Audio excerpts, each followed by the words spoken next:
Pitt's India act 1784 ची वैशिष्ट्ये ओळखा असा विचारलेला आहे। त्याच्यामध्ये एकूण 3 स्टेटमेंट दिले। पहिला आहे कंपनीचं व्यापारी वाणिज्यिक कार्य व राजकीय यात भेद करण्यात आला। दुसरा आहे या कायद्यान्वये बंगालच्या गव्हर्नरला बंगालचा गव्हर्नर जनरल असं नामाभिधान देण्यात गेले। आणि तिसरं स्टेटमेंट आहे दुहेरी शासन प्रणाली प्रस्थापित करण्यात आली। आणि याच्यातून आपल्याला सांगितलंय की योग्य पर्याय किंवा पर्याय बरोबर असणार आपल्याला ओळखायचं आहे। तर प्रश्न तुमच्या स्क्रीनवर आहे, तुम्ही त्याचं उत्तर देऊ शकता कमेंट बॉक्समध्ये कमेंट करून। उत्तर असेल तर एक तुम्ही ते देऊ शकता, त्यासाठी तुम्हाला मी 1 मिनिट वेळ देतो।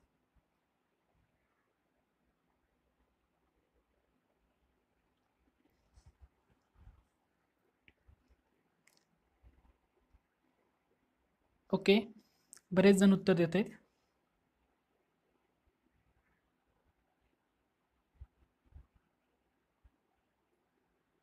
ओके, हां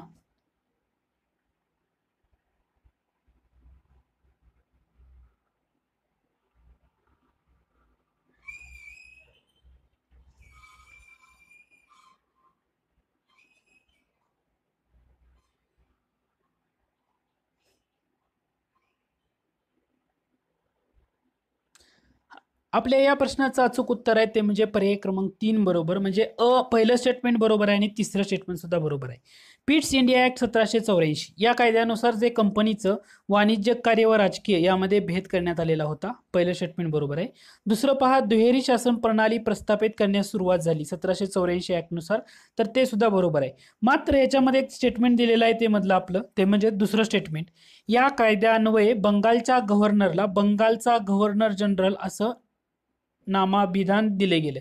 तर हे बरोबर आहे का? तर हे बरोबर नाहीये। याच्यासाठी कोणता महत्वाचा ऍक्ट आहे तर 1773चा रेग्युलेटिंग ऍक्ट। 1773च्या रेग्युलेटिंग ऍक्ट नुसार काय झालं होतं, जो बंगालचा गव्हर्नर असेल तर त्याला बंगालचा गव्हर्नर जनरल असं नाव दिलं गेलेलं होतं।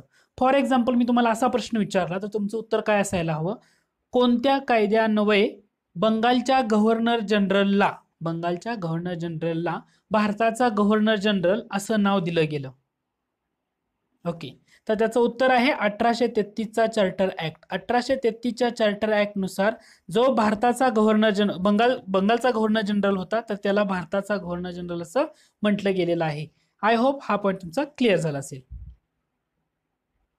त्यानंतर आपला पुढचा प्रश्न आहे, तुमच्या स्क्रीनवर दिसतोय तो पहा। प्रश्न आहे भारतीय संविधानाच्या प्रस्ताविकेमधील बंधुत्व या संकल्पनेतून कोणकोणता अर्थ ध्वनित होतो असं दिलेलं आहे। 3 स्टेटमेंट आहेत। पहिला आहे एकेरी नागरिकत्वाच्या पद्धतीतून राज्यघटना बंधुभावाला चालना देते। दुसरं स्टेटमेंट आहे सर्व भारतीयांमध्ये समान बंधुत्वाची भावना व ऐक्य जोपासणे हे प्रत्येक नागरिकाचं मूलभूत कर्तव्य आहे। आणि तिसरं स्टेटमेंट आहे व्यक्तीची प्रतिष्ठा आणि देशाची एकता आणि एकात्मता या दोन्ही बाबी सुनिश्चित करणे। तर आता भारतीय संविधानामधलं जे प्रस्ताविका आहे किंवा आपण त्याला सरनामा म्हणतो, त्याच्यामध्ये बंधुत्व या संकल्पनेतून काय ध्वनित होतं हे तुम्हाला ओळखायचं। ऑप्शन दिलेले आहेत, पर्यायी उत्तर, त्यातलं उत्तर द्यायचं आहे तुम्हाला। त्याच्यासाठी मी 1 मिनिट वेळ देतो।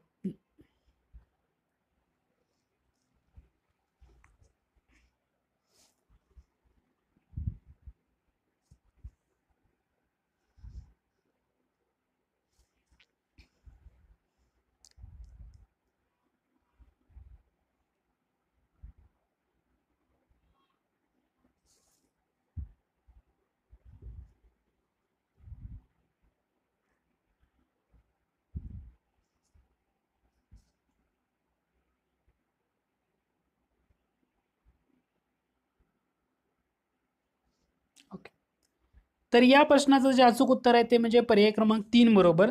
तिन्ही स्टेटमेंट बरोबर आहे। म्हणजे एकेरी नागरिकत्वाच्या पद्धतीतून राज्यघटना बंधुभावाला चालना देते, सर्व भारतीयांमध्ये समान बंधुत्वाची भावना व ऐक्य जोपासणं, त्याचबरोबर व्यक्तीची प्रतिष्ठा आणि देशाची एकता व एकात्मता। म्हणजे असा लॉजिकल टाईप पण प्रश्न विचारला जातो, हेही लक्षात घ्या।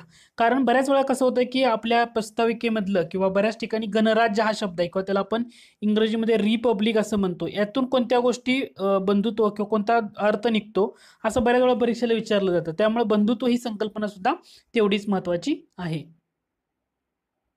पुढचा प्रश्न पहा, तुमच्या स्क्रीनवर आहे। प्रश्न आहे भारतीय राज्यघटनेच्या अनुच्छेद 3 म्हणजे आर्टिकल 3 नुसार संसदेला खालीलपैकी कोणते अधिकार दिले आहेत असं विचारलेलं आहे।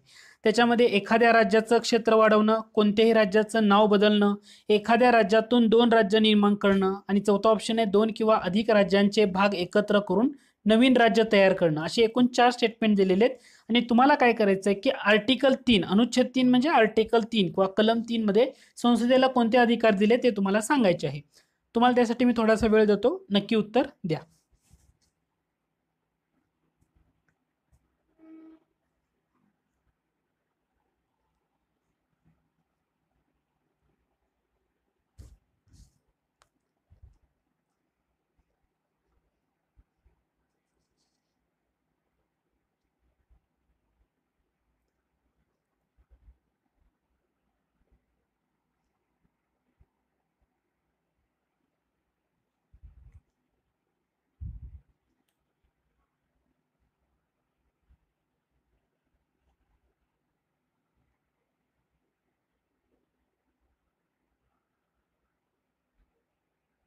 ओके, या प्रश्नाचं उत्तर आहे पर्याय क्रमांक 3 बरोबर. म्हणजे भारतीय राज्यघटनेचं 3रं आर्टिकल किंवा आपण ह्याच्यामध्ये लक्षात ठेवा, या 3 आर्टिकलनुसार संसदेला काही महत्त्वाचे अधिकार दिलेत. समजा एखादं राज्य असेल महाराष्ट्र, या महाराष्ट्र राज्याचं क्षेत्र वाढवायचं असेल तरी सुद्धा या आर्टिकल 3 नुसार वाढवता येतं, किंवा महाराष्ट्र राज्याचं नाव बदलायचं असेल तर तेही करता येतं. म्हणजे कोणत्याही राज्याचं नाव बदलणं हे सुद्धा संसदेला अधिकार दिलेले आहेत राज्यघटनेनं आर्टिकल 3 नुसार. किंवा एखादे राज्य असेल त्या राज्यातून 2 राज्य निर्माण करायची. फॉर एक्झाम्पल तेलंगणा निर्माण झालं 2013-14च्या काळामध्ये, तर हे कशातून निर्माण झालेलं आहे, तर हे आर्टिकल 3 नुसार हे झालेलं आहे. आणि दुसरं म्हणजे 2 किंवा अधिक राज्यांचा भाग एकत्र करून नवीन राज्य तयार करणं, हे सुद्धा तुम्हाला करता येतं. दुसरं लक्षात घ्या, यातलं आर्टिकल 3 झालं, किंवा आर्टिकल 4 कशासाठी आहे हे तुम्हाला समजणं गरजेचं आहे. तर आर्टिकल 4, आता आर्टिकल 4 साठी तुम्हाला अगोदर आर्टिकल 368 कशासाठी माहित असणं गरजेचं आहे. आर्टिकल 368 म्हणजे घटना दुरुस्ती. तर आर्टिकल 4 मध्ये काय सांगितलंय, तर घटना दुरुस्ती 368 जे आर्टिकल आहे 368, तर आर्टिकल हे जे विधेयक असेल किंवा हे जे संसदेला अधिकार दिलेले आहेत आर्टिकल 3 नुसार, तर ही घटना दुरुस्ती समजली जाणार नाही. असे जे बदल केले ना, तर ही घटना दुरुस्ती समजली जाणार नाही 368 अंतर्गत असं म्हटलेलं आहे आर्टिकल 4 मध्ये. त्यामुळं आर्टिकल 3 आणि आर्टिकल 4 याच्यावर थोडासा लक्षात घ्या, परीक्षेसाठी तो खूप महत्वाचा पॉईंट आहे. आय होप हा पॉईंट तुमचा क्लिअर झाला असेल. त्यानंतर पुढचा प्रश्न तुमच्या स्क्रीनवर आहे, ते तुम्ही पाहू शकता. प्रश्न आहे, खालील विधानामधून योग्य विधानं निवडायचे आहेत. 3 स्टेटमेंट दिलेत, त्यामधून तुम्हाला अचूक पर्याय कोणता किंवा अचूक उत्तर कोणतं हे शोधायचं आहे. पहिलं स्टेटमेंट आहे, 1 नोव्हेंबर 1956 रोजी देशात 14 राज्य आणि 6 केंद्रशासित किंवा संघराज्य प्रदेश निर्माण करण्यात आले. दुसरं स्टेटमेंट आहे, गुजरात हे भारतीय संघराज्यातलं 17वं राज्य ठरलेलं आहे. आणि तिसरं स्टेटमेंट आहे, फक्त त्रावणकोर कोचीन संस्थानामधून केरळ राज्याची निर्मिती करण्यात आली. आणि याच्यातून 4 ऑप्शन आहेत, ए बरोबर, बी बरोबर, सी बरोबर का वरीलपैकी एकही नाही. म्हणजे या 3 स्टेटमेंटपैकी फक्त 1 बरोबर येतं किंवा 2 बरोबर येतात किंवा 3, तर कोणतं तुम्हाला शोधायचं आहे ते दिलेलं आहे. तर तुम्हाला मी आता उत्तर द्यायला थोडासा वेळ देतो.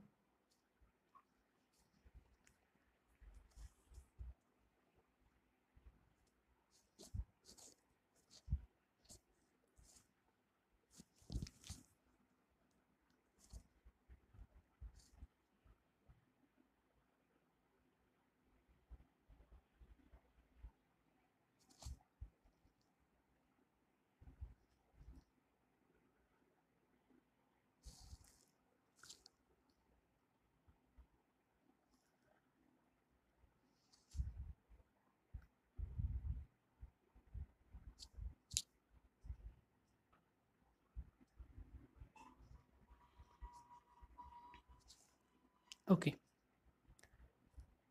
तर या प्रश्नाचं जे अचूक उत्तर आहे ते आहे पर्याय क्रमांक 1 बरोबर. म्हणजे पर्याय 2 आणि 3 सुद्धा चुकीचं आहे. पहिलं स्टेटमेंट पहा, 1 नोव्हेंबर 1956 रोजी देशामध्ये 14 राज्य आणि 6 संघराज्य प्रदेश निर्माण करण्यात आले असं म्हटलेलं आहे.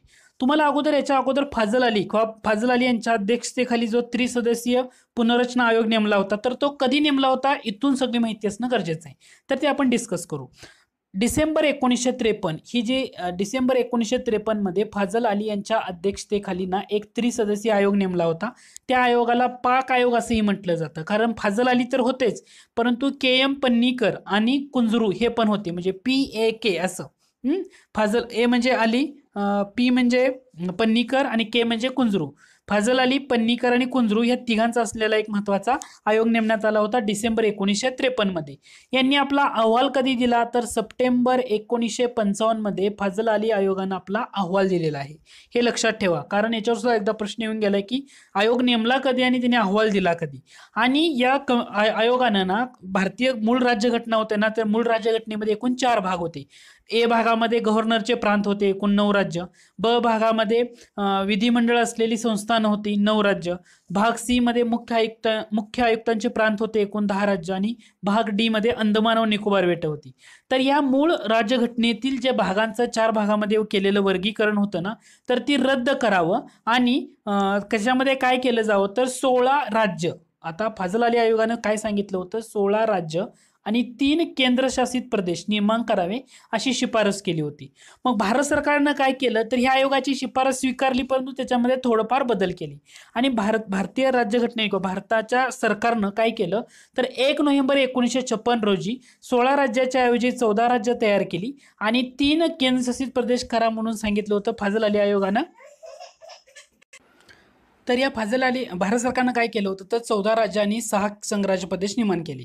फाजल अलीने सांगितलं काय होतं तर त्यांनी 16 राज्य आणि 3 केंद्रशासित प्रदेश तयार करा असं सांगितलेलं होतं.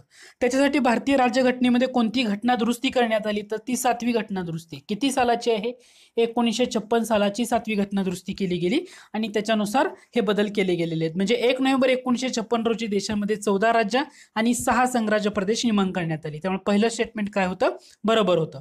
आता आपण दुसऱ्या स्टेटमेंटकडे जाऊया. दुसऱ्या स्टेटमेंटमध्ये जर बघितलं, गुजरात हे भारतीय संघराज्यामधलं 17वं राज्य. 17वं राज्य गुजरात आहे का तर तुम्ही नीट अनालिसिस केलं तर 17वं राज्य हरियाणा येतं. कधी येतं 1966 मध्ये. 1966 मध्ये लक्षात घ्या, पंजाब राज्याचं विभाजन करून हरियाणा हे भारतीय संघराज्यामधलं 17वं राज्य राहिलेलं आहे. त्यामुळे दुसरं स्टेटमेंट तर चुकीचं ठरते. तिसरं पहा, फक्त त्रावणकोर कोचीन संस्थानातून केरळ राज्याची निर्मिती केली गेली असं म्हटले.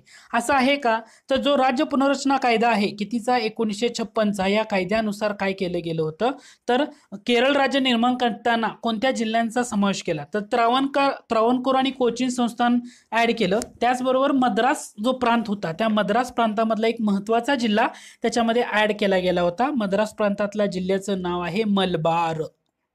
मद्रास प्रांतातील मलबार जिल्हा हा सुद्धा जो केरळचा समावेश करण्यात आला होता नवीन राज्य त्याच्यामध्ये ऍड केलं गेला. आणि तो दक्षिण कन्नडचा जो कासारगोड भाग होता, कासारगोड दक्षिण कन्नडचा एक भाग आहे, त्याला म्हटलं जातं कासारगोड. ओके, हा सुद्धा त्या केरळ राज्यामध्ये समावेश केला होता. त्याच्यामुळे एक लक्षात घ्या, केरळ राज्याची निर्मिती करताना फक्त त्रावणकोर कोचीन येत नाही, याच्यामध्ये काय येतं तर मद्रास प्रांताचा मलबार जिल्हा आणि दक्षिण कन्नडचा कासारगोड हा भाग एकत्र करून केरळ राज्य तयार केले गेलं होतं. त्यामुळे पर्याय क्रमांक 1 बरोबर आहे, दुसरं आणि तिसरं चुकीचं आहे. 17वं राज्य काय सांगितलं मी, हरियाणा, हे लक्षात ठेवा. आता पुढे 2 प्रश्न आहेत. पहिला प्रश्न इथं आहे, दुसरा प्रश्न इथं आहे. अगोदर पहिला प्रश्न सोडून घ्या, ह्या प्रश्नाकडे सध्या स्किप करा किंवा इलिमिनेट करा थोड्या वेळासाठी. प्रश्न 5 स्क्रीनवर आहे. देशाचे आर्थिक मागासलेपण दूर करण्यासाठी मार्गदर्शक तत्वे प्रत्यक्षात आणणे हा सर्वोत्तम उपाय आहे असे मार्गदर्शक तत्वासंबंधी कोणी म्हटलेलं आहे. नावं आहेत M.V. पायली, B.N. राव, नानी पालखीवाला किंवा L.M. सिंघवी. नाना पालखीवाला किंवा नानी पालखीवाला असं लक्षात घ्या. ओके, पालखीवाला हे नाव खूप महत्वाचं, तुम्हाला मी त्यासाठी थोडासा वेळ देतो, नक्की उत्तर द्या. प्रश्न आहे, देशाचा आर्थिक मागासलेपण दूर करण्यासाठी मार्गदर्शक तत्व प्रत्यक्षात आणणे हा सर्वोत्तम उपाय आहे असं मार्गदर्शक तत्वासंबंधी कोणी म्हटलं आहे हे तुम्हाला सांगायचं आहे.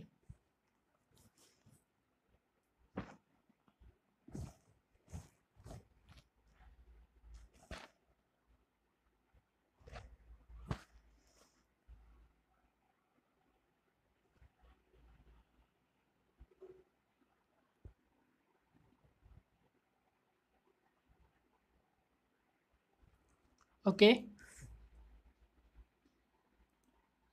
Anyone else?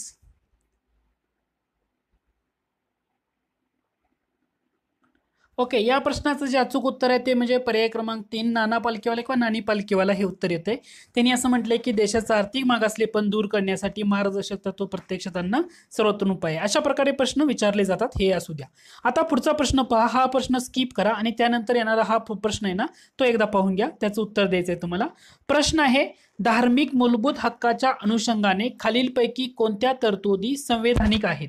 पहिलं स्टेटमेंट आहे, धार्मिक हक्कामध्ये कृपान धारण करणे ही शीख धर्म पाळण्याची बाब समजण्यात येईल. दुसरं स्टेटमेंट आहे, धार्मिक मूलभूत हक्क केवळ भारतीय नागरिक उपभोगू शकतो असं दिलेलं आहे. शब्दाला काही फोकस करायचं परीक्षेमध्ये, एमपीएससी मध्ये, केवळ, फक्त, त्याच्यावरून उत्तर द्यायचे. आता हा जो प्रश्न आहे याचा तुम्हाला विचारलंय की कोणत्या तरतुदी संवैधानिक आहेत हे तुम्हाला ओळखायचं आहे. तुम्हाला त्यासाठी थोडासा वेळ मी देतो.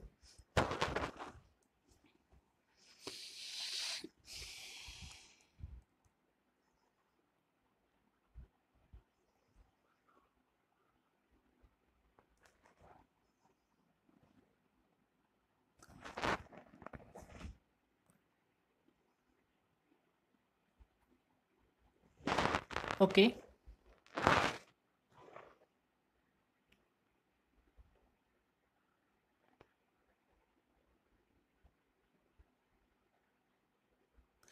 ओके, या प्रश्नाचं जे अचूक उत्तर आहे ते म्हणजे पर्याय क्रमांक 1 बरोबर आहे. लक्षात घ्या, संवैधानिक तरतुदी म्हटले, धार्मिक हक्कामध्ये कृपान धारण करणे ही शीख धर्माची पाळण्याचीच बाब समजण्यात येईल. तुम्ही कोणतेही पुस्तक वाचलं तर तुम्हाला हे माहित आहे. दुसरं स्टेटमेंट लक्षात घ्या की धार्मिक मूलभूत हक्क केवळ भारतीय नागरिक उपभोगू शकतो असं म्हटले. फक्त भारतीय नागरिकांना असलेले महत्वाचे अधिकार कोणत्या कलमामध्ये दिले तर 15, 16, 19 आर्टिकल, 29 आर्टिकल आणि 30 आर्टिकल, एवढंच लक्षात ठेवायचं. 15, 16, 19, 29, 30 ही जी आर्टिकल आहेत ह्या आर्टिकलमध्येच फक्त असणारे अधिकार भारतीय नागरिकांना आहेत, फक्त भारतीय नागरिकांना असलेले अधिकार आहेत. संवैधानिक तरतूद अशी कुठे दिली की धार्मिक हक्क, मूलभूत हक्क केवळ भारतीय नागरिक बघू शकतो, तर अशी दिलेली नसल्यामुळे बी स्टेटमेंट तुमचं रॉंग ठरते. ओके, 15, 16, 19, 29, 30 याच्यामध्ये असलेले हक्कच फक्त भारतीय नागरिक वापरू शकतात. फक्त भारतीय नागरिक म्हणतोय, म्हणजे बाकीच्यांना त्याचा अधिकार वापरायचा अधिकार मिळत नाही. त्यानंतर आपला पुढचा प्रश्न आहे तो म्हणजे मूलभूत कर्तव्यासंदर्भात आणि विचारलं की कोणतं विधान हे अयोग्य आहे हे तुम्हाला सांगायचं आहे. आता एकूण 4 प्रश्न त्यामध्ये हे आहेत, 4 स्टेटमेंट, त्यामधून तुम्हाला अयोग्य कोणतं आहे ते ओळखायचं आहे. पहिलं स्टेटमेंट आहे, मूलभूत कर्तव्य नागरिकांना तसेच अपवाद वगळता परकीयांना सुद्धा लागू होतात. दुसरं स्टेटमेंट आहे, मूलभूत कर्तव्य कायद्याद्वारे अंमलात आणता येऊ शकतात. तिसरा आहे, मूलभूत कर्तव्य केवळ भारतीय नागरिकांनाच लागू होतात. आणि चौथा आहे, मूलभूत कर्तव्यांचं पालन न झाल्यास संसद कायद्याद्वारे शिक्षेची तरतूद करू शकते. 4 स्टेटमेंट मधून आता खाली दिलेलं आहे पर्यायी उत्तर ए, सी, डी, सी आणि ए, डी, कोणतं अयोग्य आहे ते तुम्हाला ओळखायचं आहे. तुम्हाला उत्तर देण्यासाठी मी थोडासा वेळ देतो.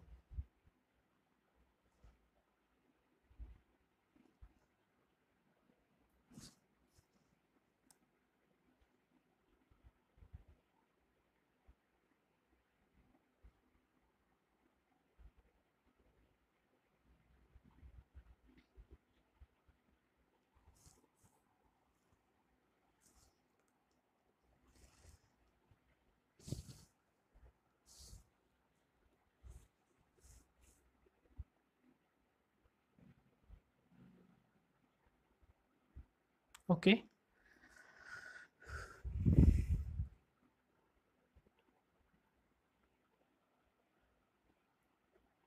चला तर आपण या प्रश्नाला डिस्कस करूया. याचं जे विचारलंय काय अयोग्य कोणतं हे विचारलेलं आहे, म्हणजे उत्तर काय असणार आहे अयोग्यामध्ये. पहिलं स्टेटमेंट पहा, मूलभूत कर्तव्य नागरिकांना तसेच अपवाद वगळता परकीयांना सुद्धा लागू होतात.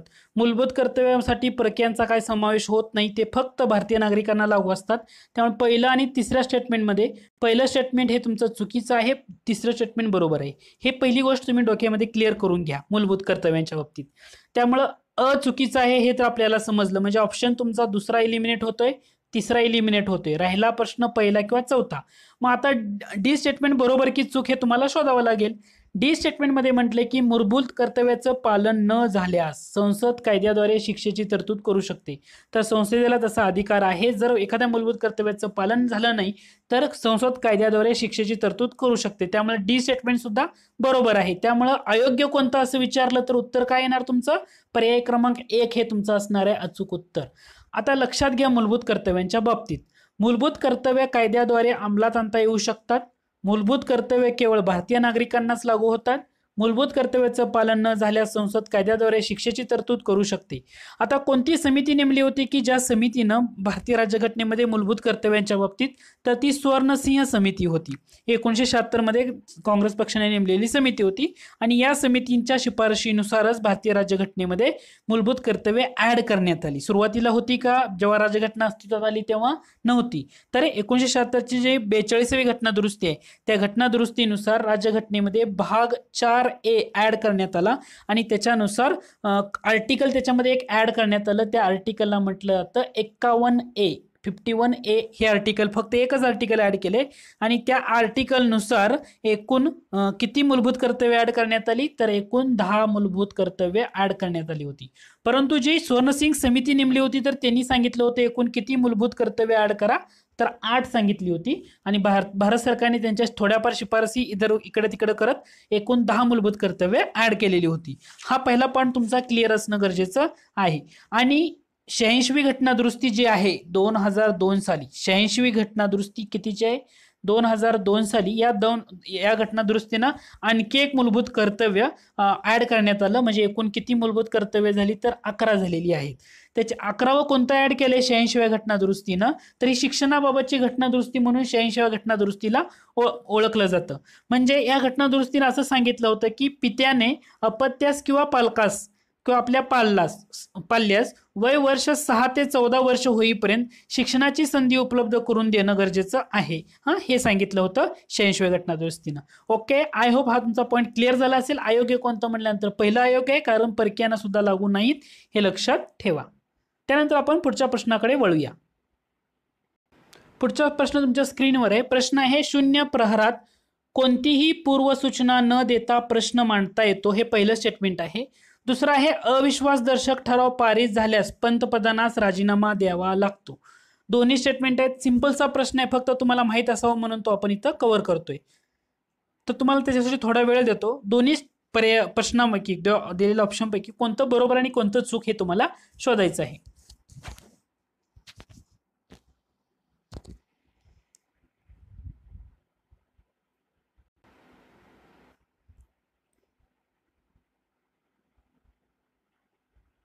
ओके,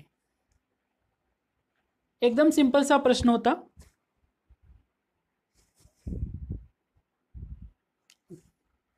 उत्तर आहे दोन्ही बरोबर. ओके, 0 प्रहरात कोणतीही पूर्वसूचना न देता प्रश्न मांडता येतात. पहिलं स्टेटमेंट बरोबर आहे. आणि दुसरं सुद्धा लक्षात घ्या की विश्वासदर्शक ठराव जर पारित झाला तर पंतप्रधानांना राजीनामा द्यावा लागतो. त्यानंतर आपला पुढचा प्रश्न आहे, स्क्रीनवर पहा. संविधान सभेतील महिला सदस्य आणि प्रांत यांच्या योग्य जोड्या लावा असं म्हटलेलं आहे. अ गटामध्ये महिला दिलेत, ब गटामध्ये प्रांत आहेत. ॲनी मॅस्करिन, कमला चौधरी, हंसा मेहता आणि सरोजिनी नायडू. इकडे संयुक्त प्रांत, मद्रास प्रांत, बॉम्बे प्रांत आणि बिहार असं दिलंय आणि तुम्हाला याच्यातलं काय करायच्या जोड्या लावायचे. लक्षात घ्या, संविधान सभेतील महिला सदस्य. तर याच्यावर एक प्रश्न विचारला जाऊ शकतो, ते लक्षात घ्या. फक्त तुम्हाला याच्यामध्ये पाठांतर असणं गरजेचं आहे.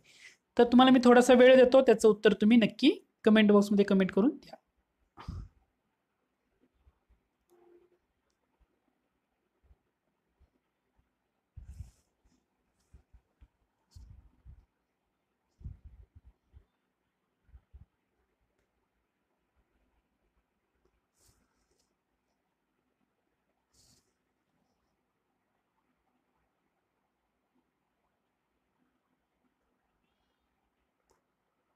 ओके, त्याचं आपण डिस्कस करू उत्तर. संविधान सभेतील महिला सदस्य, सगळ्यात ओळखीची महिला म्हटल्यानंतर आपल्याला एक लक्षात येतं, बऱ्याच वाचनामध्ये येतं सरोजिनी नायडू. सरोजिनी नायडू म्हटल्यानंतर बिहार प्रांत हे तर थोडंसं लक्षात येतं. संविधान सभेतील महिला सदस्य किंवा प्रांत एवढं जर तुम्हाला माहित असेल, जेव्हा कोणत्या संविधान त्या प्रांतामधून त्या आलेल्या होत्या.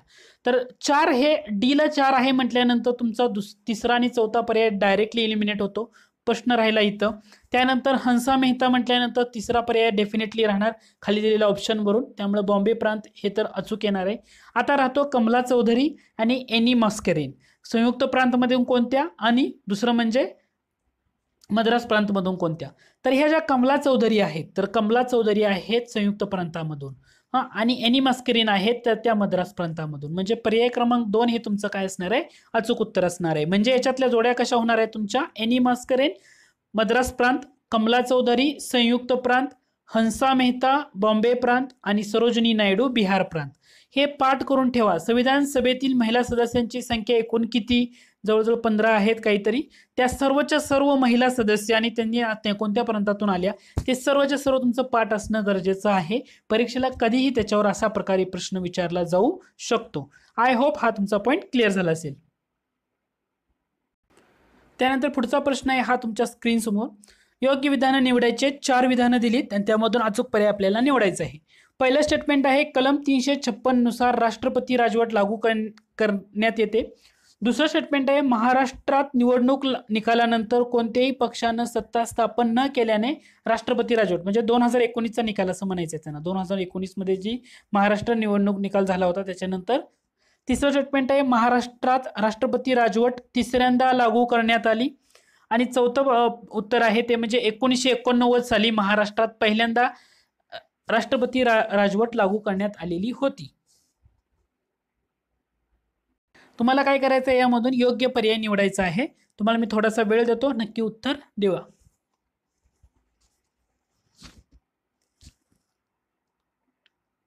चार पर्याय आहेत, ए बी योग्य, इथं बी डी योग्य, इथं ए बी सी योग्य आणि इथं ए सी डी योग्य. म्हणजे कोणते तरी 2 बरोबर किंवा कोणते तरी 3 बरोबर असं तुमचं उत्तर असणार आहे. वरीलपैकी सर्वांचा ऑप्शन नाही इथं.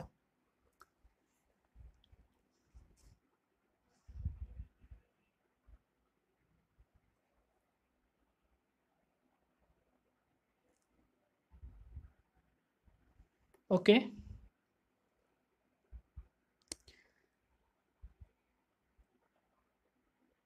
ठीक आहे.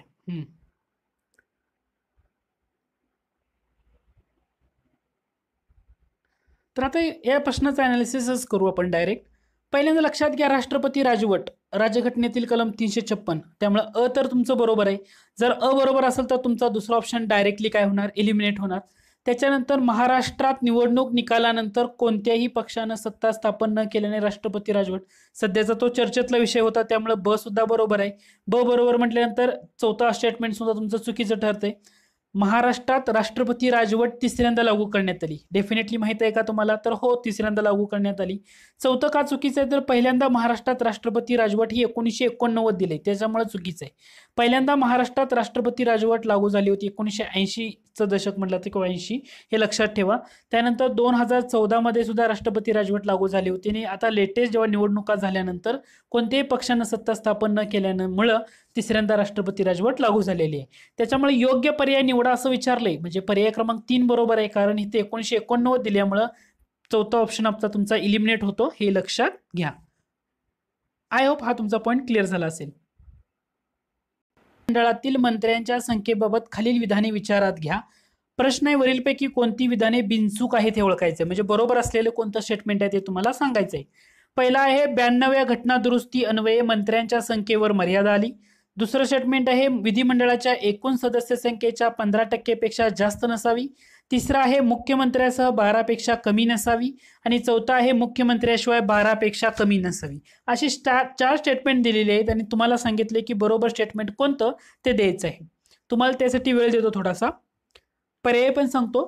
पहिला आहे फक्त बी, दुसरा आहे फक्त डी, तिसरा आहे एबीसी आणि चौथा आहे फक्त सी.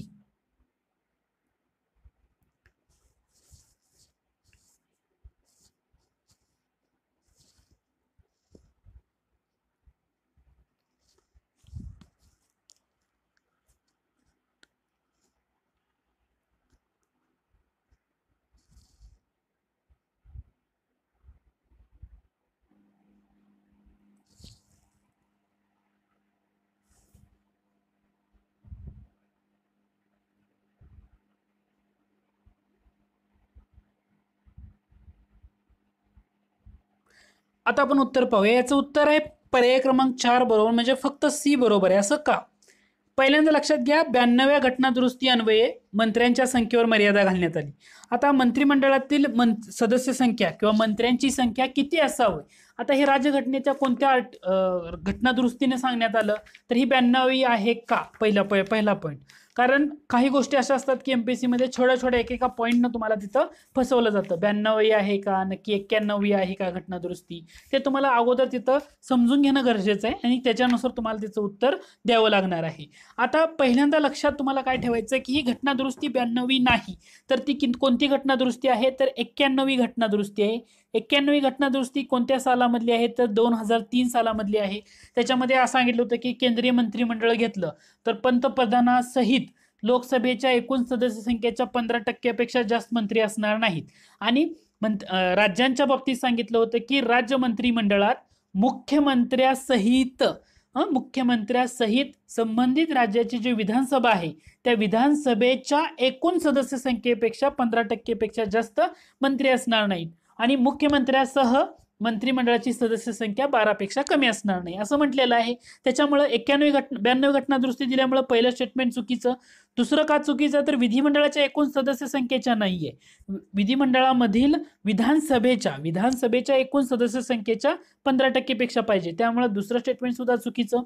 चौथं स्टेटमेंट बघा, मुख्यमंत्र्याशिवाय नाही, मुख्यमंत्र्यासहित पाहिजे, त्यामुळे चौथं स्टेटमेंट सुद्धा चुकीचं. म्हणजे उत्तर काय असणार? पर्याय क्रमांक 3 म्हणजे ऑप्शन सी, म्हणजे उत्तर असणार ऑप्शन 4 तुमचं बरोबर आहे. फक्त सी हे तुमचं उत्तर असायला हवं. त्यामुळे 91वी घटना दुरुस्ती 2003 ची लक्षात ठेवा. आता हे राज्याच्या मंत्रिमंडळाबाबत जे मंत्री किती असावेत, काय असावेत, आता हे राज्यघटनेतल्या कोणत्या आर्टिकलमध्ये सांगितले? पर्टिक्युलरली फोकस केला तर आर्टिकल 164 सब कलम 1A असं त्याच्यामध्ये ऍड केलेलं आहे. हे राज्यांच्या बाबतीमध्ये ह्या गोष्टी ऍड केलेल्या आहेत, म्हणजे किती मंत्री असावे, काय असावं सगळं. आणि जर केंद्राचा तुम्ही विचार केला तर आर्टिकल 75 येतं आणि 75 मधले 1A असं सब कलम येतं, त्याच्यामध्ये आर्टिकल ऍड केलेलं आहे. तर हे दोन्ही पॉईंट तुम्हाला लक्षात ठेवणं खूप गरजेचं आहे. तर मुख्यमंत्र्यासहित 12पेक्षा कमी नसावी हे फक्त राज्यांच्या बाबतीत आहे, पंतप्रधानांच्या बाबतीत असं नाहीये. तर म्हणजे केंद्रीय मंत्रिमंडळाच्या बाबतीत असं सांगितलंय की पंतप्रधानासह लोकसभेच्या एकूण सभासद संख्येच्या किंवा सदस्य संख्येच्या 15%हून जास्त मंत्री असणार नाहीत. ओके, आय होप हा सुद्धा पॉईंट तुमचा क्लिअर झाला असेल. पुढचा प्रश्न पहा, 73व्या घटना दुरुस्तीमधील अनिवार्य म्हटले, अनिवार्य तरतुदी, ह्या प्रश्नावर शब्दावर थोडासा फोकस करा. कोणत्या आहेत ते ओळखा म्हटले. एकूण 5 तरतुदी दिली आहेत, पर्याय उत्तर पण दिलेत ABCD वगैरे. पहिला आहे राज्य वित्त आयोगाची स्थापना दर 5 वर्षानंतर, निवडणूक लढवण्यासाठी किमान 21 वर्ष आवश्यक. तिसरा आहे ओबीसींना आरक्षण. चौथा आहे महिलांना किमान 33% आरक्षण. आणि पाचवा आहे सामाजिक व शैक्षणिक दृष्ट्या मागासलेल्यांसाठी 10% आरक्षण. अशा एकूण 5 गोष्टी दिलेत आणि तुम्हाला काय सांगितले? अनिवार्य तरतुदी. आता याचा अभ्यास करताना तुम्हाला तुम्ही जर एम लक्ष्मीकांत यांचं जे पुस्तक आहे इंग्रजीमधून किंवा मराठीमधून पण त्याचं अवेलेबल आहे, के सागर पब्लिकेशनने ते मराठीमध्ये सुद्धा ट्रान्सलेट केलेलं आहे, तेही तुम्ही अभ्यासू शकता. त्याच्यामध्ये तुम्हाला ऐच्छिक तरतुदी, अनैच्छिक तरतुदी किंवा अशा बऱ्याच तरतुदी दिलेत, ते लक्षात ठेवणं गरजेचं आहे. म्हणजे अनिवार्य तरतुदी कोणत्या हे तुम्हाला ओळखायला सांगितले. या शब्दावर सगळा हा प्रश्न अवलंबून आहे. तर मी तुम्हाला थोडासा वेळ देतो, तुम्ही त्याचं उत्तर द्या. पर्याय तोपर्यंत मी सांगतो. ABCD पहिला आहे, नंतर ABDE दुसरा ऑप्शन आहे, तिसरा आहे ABD आणि चौथा आहे ABCDE सर्वच्या सर्व. ओके,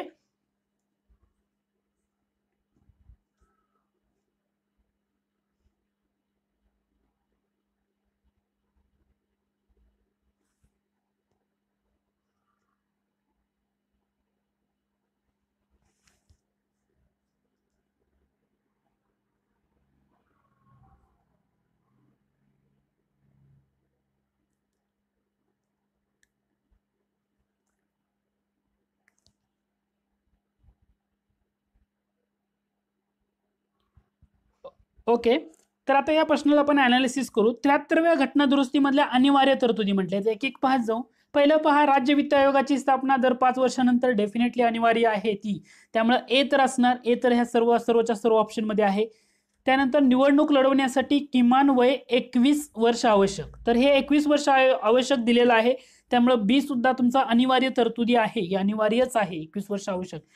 तर दुसरं बी सुद्धा आहे, त्यामुळे बी सुद्धा सर्वच्या सर्व ऑप्शन मध्ये तुम्हाला पाहायला मिळतं. त्यानंतर ओबीसींना आरक्षण, ओबीसींना आरक्षण हे 73व्या घटना दुरुस्तीमध्ये अनिवार्य तरतुदीमध्ये येतं का, तर येत नाही. त्यामुळे सी तुमचा डायरेक्टली इलिमिनेट होतो. जर सी इलिमिनेट होत असेल तर पहिला पर्याय गेला, चौथा पर्याय गेला. त्यानंतर महिलांना किमान 33% आरक्षण, तर ते सुद्धा आहे अनिवार्य तरतुदीमध्ये येतं, म्हणजे डी सुद्धा येणार. त्याच्यानंतर डी सगळीकडे आहे, दिसतोय तुम्हाला. आणि आता पाचवा राहिला सामाजिक व शैक्षणिक दृष्ट्या मागासलेल्यांसाठी 10% आरक्षण असं म्हटलेलं आहे. मग आता हे अनिवार्य तरतुदीमध्ये येतं का, तर हे अनिवार्य तरतुदीमध्ये नाही आहे, हे लक्षात ठेवा 73व्या घटना दुरुस्तीमध्ये.